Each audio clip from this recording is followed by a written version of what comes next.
La crianza y la educación de los hijos, ¿sí? Que es fundamental. También aprendemos todo lo que tiene que ver con la educación en el respeto y el enriquecimiento mutuo, esto que aprendemos a hacer con otros, no solamente todos los otros, sino también incluso en la complementariedad varón y mujer que se da dentro del entorno familiar. Aprendemos sobre ayuda mutua, solidaridad, que es una palabra fundamental en el contexto familiar y ni que hablar en el social, y aprendemos también de la generosidad. Es el espacio propio de la equidad generacional. ¿Qué quiere decir esto? Que cuidamos de la vida naciente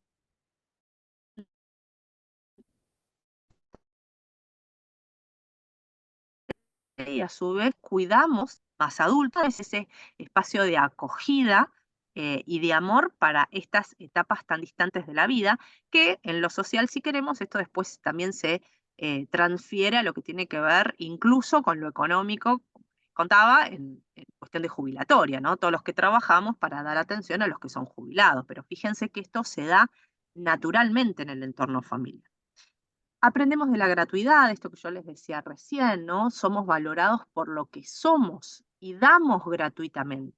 Y en muchos casos, y ojalá esto fuera más en capital como era en el interior, porque en esto yo reconozco que los porteños o Buenos Aires estamos muy centrados en ser el ombligo de la Argentina, digamos así, mirándonos a nosotros mismos y esta gratuidad del brindarnos más de lo que recibimos es una característica muy propia del interior de nuestro país. Esto en términos generales, siempre hay excepciones en los dos lados, pero es fundamental también y es algo que se aprende en la familia. La conservación y la transmisión de la cultura. Qué importante es la familia para que no se pierdan esas tradiciones que nos constituyeron como familia y que nos constituyen como sociedad toda. Por eso es tan importante saber de dónde vengo para también poder saber a dónde voy. Y claramente el tema de la unidad, ¿sí? Estas cuestiones a veces teóricas, obviamente la familia, según cómo se constituya, cómo un contexto, o puede ser un factor de riesgo, ¿sí? No podemos ser, o taparnos los ojos y desconocer que hay realidades familiares muy dolorosas, con características muy disfuncionales, donde la violencia se da en ese seno, por ejemplo, o se dan otras situaciones muy disruptivas que ponen más en peligro a la persona en lugar de protegerla. Por eso hay una serie de medidas que el Estado debe adoptar para intervenir en esos casos, pero la realidad es que es lo menos deseable la intervención del Estado en el entorno familiar porque tiene que ver con un espacio de privacidad y propio del desarrollo humano y donde el Estado no debiera ser necesario que esté, salvo en espacios excepcionales.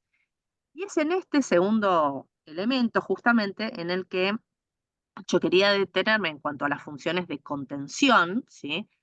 Que, ¿Por qué? Porque es en la familia donde se adquiere esta educación, este compromiso y donde de alguna manera se contiene al ser humano, protegiéndolo de la afuera, pero también ayudando a normalizar ciertas conductas que pudieran resultar dañinas o perjudiciales, sea para la propia persona, para la familia y para la sociedad en su conjunto, ¿no?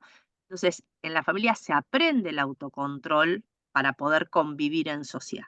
Y de hecho, hay muchos estudios que reflejan que justamente cuando la familia no funciona adecuadamente, no funciona como este espacio de protección del individuo y de contención del individuo, encontramos muchos problemas a nivel social. Entonces hay una relación directa entre el debilitamiento de los vínculos familiares, por ejemplo, con el aumento de la criminalidad.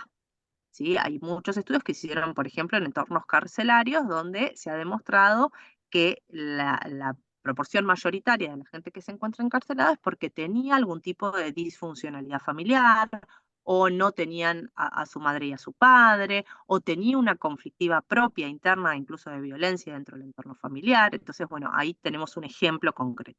Pero también esto se da en el abuso de menores, la violencia intrafamiliar y social, el consumo problemático de sustancias, ¿sí? Cuanto más problemas tenemos, sea que porque la droga entra al hogar o porque se genera dentro del hogar hacia el afuera, este tema es dramático y hoy lo estamos viviendo más que nunca en nuestros hogares en todo el país. Hay aumento de problemas emocionales y de comportamientos cuando la familia está rota, hay un debilitamiento en las relaciones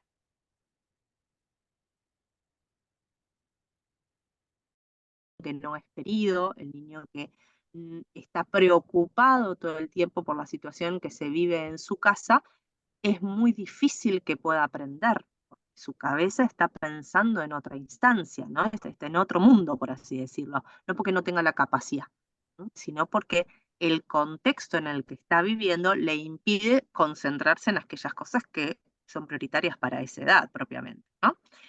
El aumento de los embarazos adolescentes o de los índices de pobreza, y ahora vamos a ver algunas de estas cuestiones también, así como también, y esto también es alarmante y preocupante, el aumento de las tasas de depresión y de suicidio. Estamos en una sociedad cada vez más individualista, más centradas en nosotros mismos, donde los lazos familiares en muchos casos están ausentes o no están siempre todo atentos y cada vez lamentablemente tenemos muchos casos de suicidio, especialmente en la edad joven, más en hombres que en mujeres. Y esto no es culpa de la familia, porque la verdad es que no es así y necesariamente hay familias que sufren mucho y que padecen mucho este tema, pero realmente creo que tiene que ver con un contexto que sí es social, que nos lleva a aislarnos, que nos lleva a la prisa constante para estar atendiendo a las cuestiones laborales o a cuestiones externas a la familia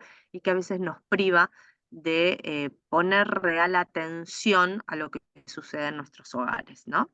Entonces, en encuentros con padres suelo decir una frase que escuché hace mucho tiempo, que es que por algo Dios nos dotó de dos orejas y una sola boca. A veces tenemos que escuchar más y hablar menos, ¿no? Es una frase simple que a veces, sobre todo, y esto lo digo en primera persona porque soy mujer, pero mucho de nuestro público hoy también es femenino, las mujeres solemos pensar por nosotros, pensar lo que el otro nos va a decir, le contestamos antes de que el otro diga y entonces hable, y bueno, a veces hay que bajar, escuchar, prestar atención a lo que el otro manifiesta y esto debe darse necesariamente en el entorno familiar, que es el espacio natural que tenemos. ¿Qué es lo que estamos viendo hoy? ¿Qué es lo que está pasando en la familia de hoy? Este estudio, como les contaba, lo sacamos ayer desde el Observatorio del Desarrollo Humano y la Vulnerabilidad que tenemos en el instituto, que también es muy nuevito en nuestro espacio. Tenemos algunos estudios que demuestran cómo la Argentina ha ido cambiando la estructura familiar en los últimos años. Fíjense, este gráfico nos muestra los índices de natalidad que han venido en una clara disminución desde hace muchos años, mucho más allá de los que están aquí en el gráfico, pero fíjense cómo en los últimos años ha bajado abruptamente la cantidad de niños. De hecho, tenemos grandes problemas en lo que tiene que ver con las tasas de natalidad, ¿no? De hecho, fíjense en las pirámides poblacionales del año 91, estos son gráficos del censo, ¿no? Del año 91 al último censo de 2022, cada vez se van achicando más y más en la base. Fíjense que ya en el 91 esto se notaba, pero fíjense en el 2022 cómo se nota. Eh, Ustedes saben de que para poder tener un recambio poblacional se requiere una tasa de natalidad que suele decirse es de 2.3, 2.4. ¿Qué significa esto? Que por cada mujer necesitamos que nazcan al menos dos niños, como mínimo, para poder reemplazar a la generación anterior, es decir, a sus padres, básicamente, ¿sí? Mínimamente. ¿Qué es lo que nos está pasando hoy? Tenemos una tasa de 1.4 en la Argentina. Estamos en un derrumbe poblacional muy importante, lo que implica también que tengamos una sociedad mucho más envejecida. Y de hecho es una población envejecida más femenina que masculina. Si bien en la Argentina nacen más varones que mujeres, a medida que la edad va pasando, las mujeres tenemos más esperanza de vida, vivimos muchos más años, entonces la cúspide, fíjense que también ya no es una puntita, sino que se va ensanchando cada vez más, sobre todo del lado femenino. Esto también implica que a medida que pasa el tiempo y que la sociedad argentina siga caminando, vamos a tener grandes problemas de cuidados incluso dentro del hogar. Hoy, de hecho, hay algunos autores que hablan de que la familia espárrago se le dice así porque es flaquita, alargada, cada vez tenemos menos cantidad de hijos y se extiende más. Entonces es cada vez más frecuente que en los hogares ya no tengamos 2 generaciones o 3 generaciones, sino que ya hay 4 generaciones en los mismos hogares. Es decir, los nietos, los hijos, los padres, los que estamos, digamos, en esta generación y nuestros padres en muchos casos. Entonces esto también impacta hacia el adentro en los hogares, que esto lo vamos a ver inmediatamente también. También estuvimos indagando respecto de la edad promedio de la mujer en la Argentina entre el año 94 y el 2022, que tenemos los últimos informes del Ministerio de Salud de la Nación. ¿Qué es lo que estuvimos observando? Bueno, entre 1994 y 2018 aproximadamente, la mayor parte de los nacimientos se producían principalmente en la edad, en el grupo etario entre los 25 y los 29 años. Y en un segundo espacio, en aquellos perdón, estoy diciendo mal. La mayoría de los nacimientos que teníamos antes, sí, eso por leer lo que está en la filmina, discúlpeme, pero estoy diciendo mal. Los nacimientos que teníamos antes del año 2018 se producían en general en la franja etaria entre los 20 y los 24 años, ¿sí? Y en un segundo término los que estaban entre los 24 y los 29, los 25 y los 29 años.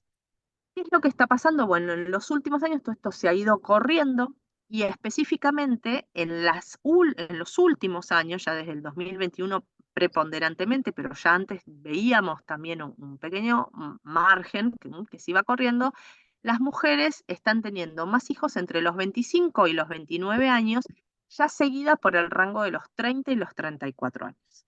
Y de hecho hay algunos estudios de consultoras donde a través de las encuestas que se suelen hacer y demás, hay una proporción, un estudio que salió el año pasado, de 5 de cada 10 jóvenes entre 19 y 24 años que ya no piensa en ser madre, ni siquiera en cuándo ser madre, no piensan en ser madre. O sea que cada vez esto que estamos hablando de tener menos hijos y de tener menos hijos incluso en una edad habitual, se va cada vez corriendo más y empieza a cambiar las proyecciones y las estructuras de cómo se van conformando los hogares. También, por otro lado, observamos un descenso muy importante en la cantidad de hijos por mujer. En el año 2001 había aproximadamente 1,5 millones de mujeres que tenían 5 hijos o más. Hoy, en el 2022, última estadística, hay solamente 600.000 mujeres que tienen 5 hijos o más. Fíjense cómo paulatinamente vamos disminuyendo, vamos achicando las estructuras familiares. Esto tiene que ver con muchas cuestiones, con muchos elementos, o sea, es una cuestión multicausal, no podemos decir de que hay un único factor que se dé. Claramente la situación económica del Estado, de todo país influye en la cantidad de hijos que se desea tener, pero también empieza a cambiar los proyectos vitales. Esto que yo les decía, las chicas más jóvenes ya no piensan necesariamente en ser madres. Si bien hay un número muy alto de mujeres que siguen pensando, más del 75% piensan que ser madre es lo más importante La o lo profe, más significativo para, perdón, para una mujer. No sé si era una consulta. Si no las hacemos, si no se enojan sobre el final, ¿sí? Em, entonces les decía, lo que estamos empezando a ver es un cambio en las estructuras y en la forma en que se van constituyendo los hogares. Parte de este estudio también estuvimos evaluando la cantidad de matrimonios que se venían celebrando. La realidad es que acá no tenemos, o sí tenemos datos a nivel país, que son las tasas de nupcialidad.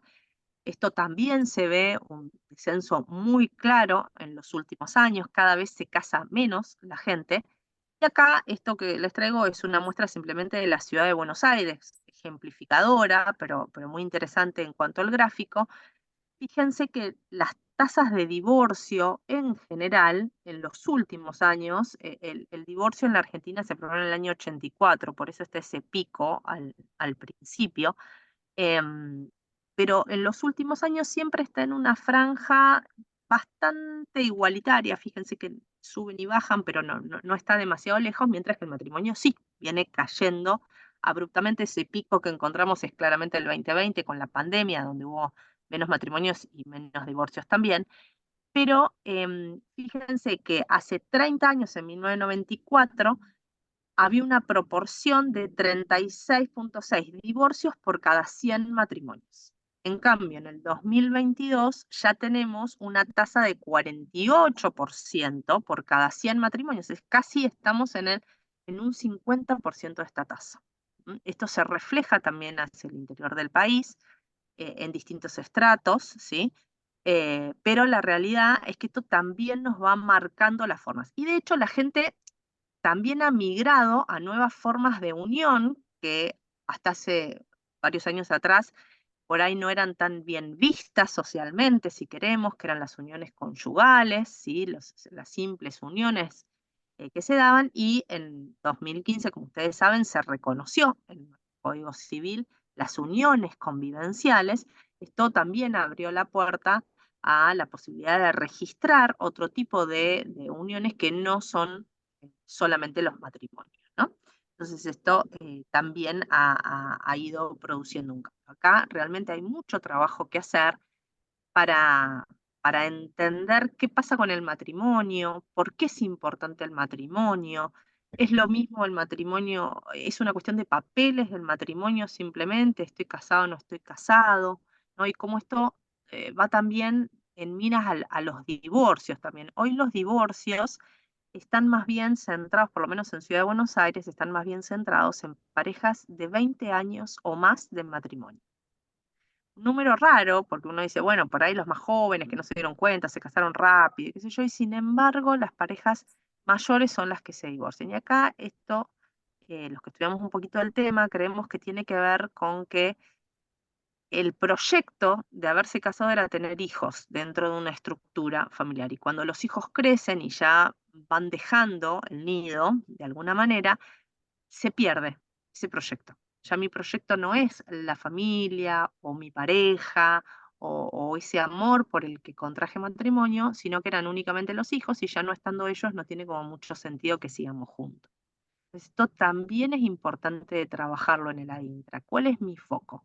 Las mujeres, y esto me pasa en muchos encuentros, cuando uno suele preguntar qué es lo más importante en tu vida, las mujeres lo primero que decimos, me incluyo, muchas veces es mis hijos, ¿no? Esto está buenísimo porque quiere decir que tenemos en muchos casos un sentido de maternidad muy fuerte, pero la realidad es que lo que la primera respuesta se espera o, o deberíamos estar pensando es mi esposo, los, los padres, el padre de mis hijos. ¿Por qué? Porque es esa unión la que va a permitir incluso mayor bienestar para los hijos, ¿sí? El matrimonio no importa solo por el tema de los papeles, tiene mucha más trascendencia, tiene mucha más importancia en el día a día, en esa íntima unión que se da en una apuesta a un proyecto común a través del matrimonio.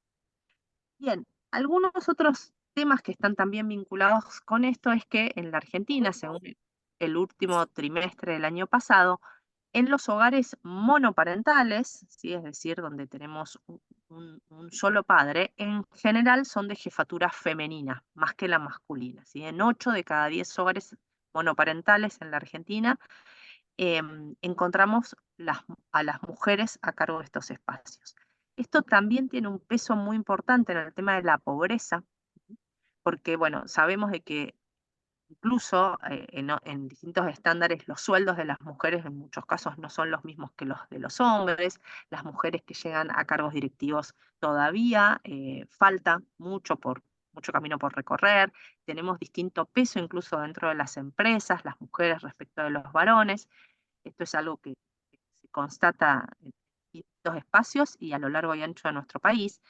Y esto implica que después en el hogar la mujer requiere muchas veces trabajar más horas, requiera dedicar más tiempo, tener más de un trabajo, y esto hace que sea más difícil a veces de atender y de acompañar en el día a día a nuestros hijos, el estar tan presentes, ¿sí? Hay una serie, un cúmulo de preocupaciones que cada vez va haciéndonos estar un poco más lejanos.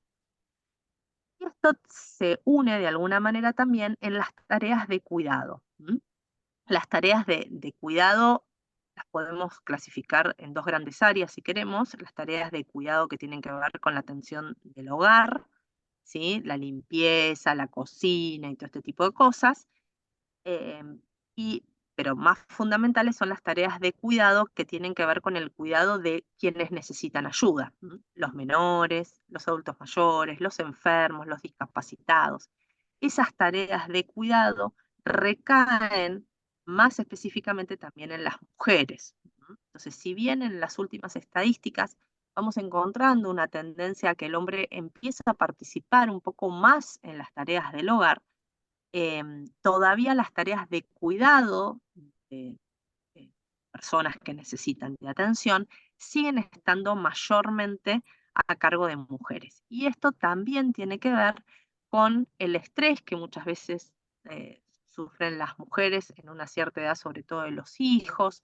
Tiene que ver con ciertas preocupaciones que conllevan a las mujeres. Las mujeres seguimos estando en esta multitarea de estar en la oficina, pero a su vez estamos pensando en lo que pasa en casa, el nene que está en el colegio, el marido que está en el trabajo, la suegra o la madre que hay que ir a buscarla porque tiene un estudio médico. O sea, la mujer sigue estando a cargo de todas estas situaciones y mentalmente toda esta preocupación también está analizada que conlleva a ciertas enfermedades que en algunos casos se pueden hacer crónicas. De hecho, ¿se acuerdan que cuando hablamos de las pirámides poblacionales yo les contaba que son, digamos, los adultos mayores son más las mujeres que los hombres? Em, el hecho de vivir más años no necesariamente está correlacionado con el hecho de vivir mejor. ¿M? De hecho, las enfermedades neurodegenerativas se dan particularmente más en las mujeres que en los hombres.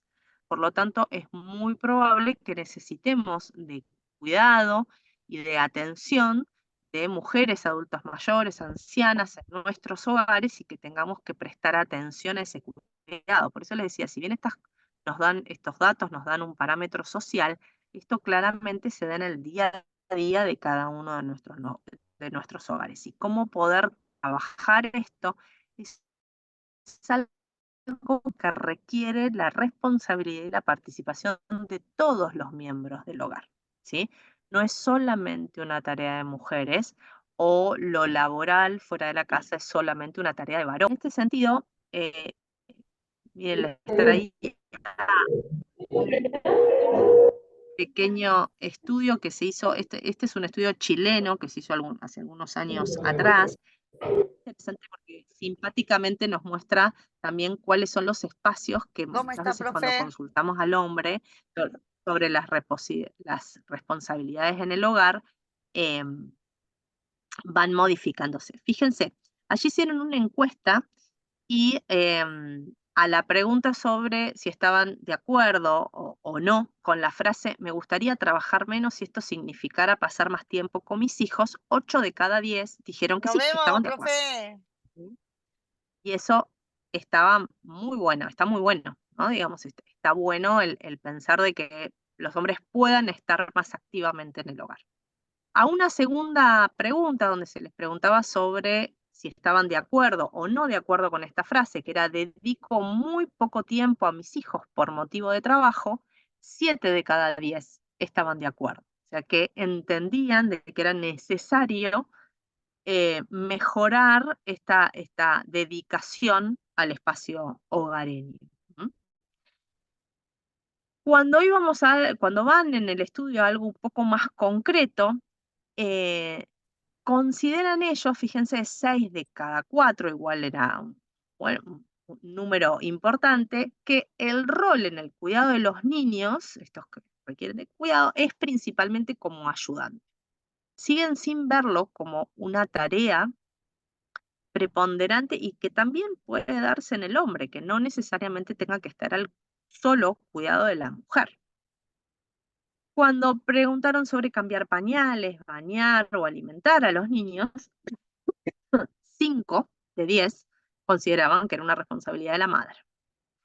Y solamente el 7.7, es decir, no llegamos siquiera a 1 de cada 10 de los varones, indicaba proveer diariamente cuidado a sus hijos. Entonces, en este cuidado de la familia es importante tener en cuenta que es un espacio necesario, vital, fundamental para toda la sociedad, pero en el entorno familiar somos importantes todos, ¿sí? Todos necesitamos aportar ese cuidado a la atención de la casa, a la atención de los menores. Y es una responsabilidad compartida. Esto tal vez tuvimos ocasión de verlo un poquito más cuando fue la pandemia, porque nos quedamos todos como encerrados en casa, pero ya en ese entonces también los estudios daban que preponderantemente las tareas las asumía más la mujer que el hombre, a pesar de estar los dos en el hogar. Y estos datos incluso se daban en los menores, los adolescentes y el tipo de tareas, eran más las mujeres que los varones los que asumían las tareas de la casa, y también pasaba en el grupo de adultos mayores, ¿no? Entonces, vemos que esto es algo generacional que tenemos que empezar a cambiar. ¿Por qué? Porque nos gusta, no, porque la realidad es que hoy también las mujeres han asumido un montón de responsabilidades fuera del hogar, salen a trabajar, participan en espacios incluso comunitarios o de cuidado, y entonces esto también requiere de una atención y una corresponsabilidad dentro del hogar, dentro del cuidado de los hijos.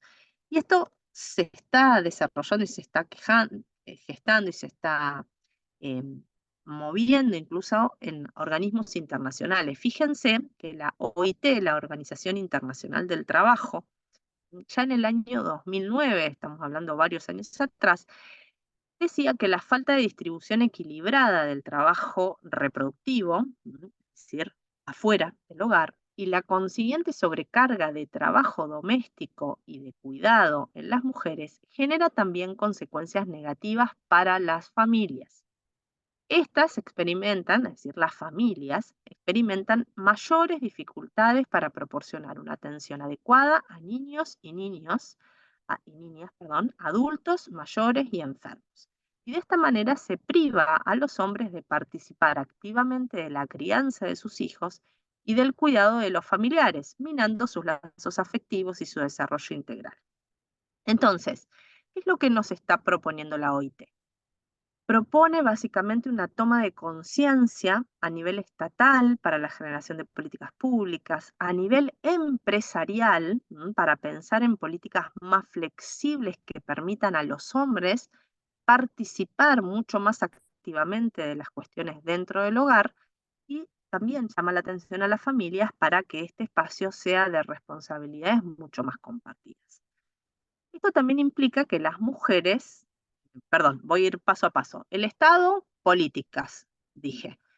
Pensemos que si bien está en el tapete el tema de los cambios laborales, ahora incluso con la reforma que está en el Congreso, que se está debatiendo, nuestro contrato de trabajo, nuestra ley de contrato de trabajo es antiquísima, viene con estructuras muy, muy viejas, tuvo muchos, vamos a decirlo así, recauchutajes que se fueron arreglando en distintos espacios, pero prácticamente no ha mutado y no está en los proyectos de ley el incluir espacios más equilibrados de permanencia del hombre en el hogar, de poder pedirse licencias cuando tiene un familiar enfermo, la licencia cuando la mujer da a luz para la mujer es de un tiempo, pero los hombres siguen en muchos casos, salvo en ciertos ámbitos privados o públicos, pero en algunas provincias nada más, reducido a muy pocos días de atención. O sea, ahí estamos viendo que también las políticas llevan, aunque no queramos, a que sean más las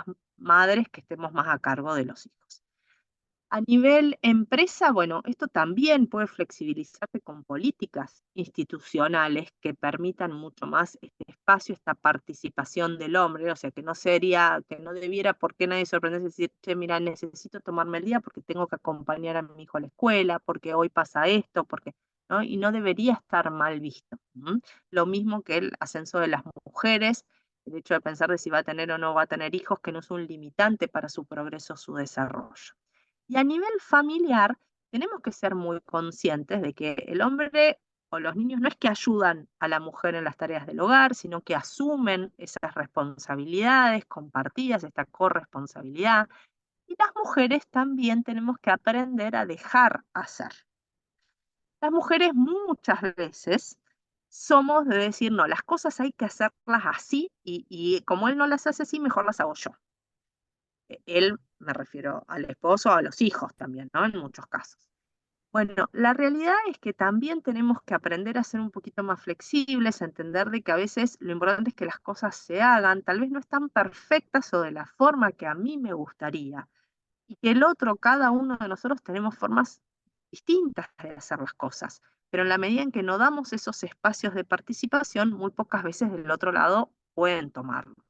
Y a los chicos tenemos que enseñarles desde el minuto cero a ser responsables de sus propias cosas, a trabajar colaborando en el hogar en tareas sencillas en la primera infancia, pero también ir asumiendo esta responsabilidad, porque esto también después se va a reflejar el día de mañana en el cuidado hacia los padres, ¿no? Estas responsabilidades. Muchas veces, sobre todo en los últimos años, escuchamos hablar todo el tiempo de los derechos que tienen las personas y los derechos del niño, que esto es sumamente importante. Pero muchas veces nos olvidamos de hablar también de las obligaciones que tienen los niños, las obligaciones en el hogar, las obligaciones en la escuela, su obligación es estudiar, su obligación es aprender y poder tener herramientas para forjarse un mejor futuro. Entonces, esto también tenemos que ir enseñándolo desde el hogar. Bueno, hasta aquí mi presentación.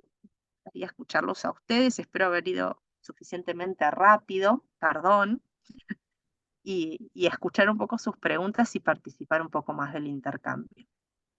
Lorena, muchísimas gracias. Realmente, cuántas cosas sobre la mesa que a veces nos impiden ver a la familia como el primer lugar de humanización de una persona, ¿no? Cuántas alertas nos pudiste presentar en esta tarde. Ciertamente creo que nos quedamos cortos con el tiempo y uno, no sé, quisiera compartir un té de varias horas, pero si algunas, no sé si algunos de los presentes quieren hacer algunas consultas, no hay problema, pueden habilitar el micrófono. De todas maneras, nosotros a todos los que nos acompañaron, que son muchísimos realmente en la comunidad Casal, así que muchas gracias.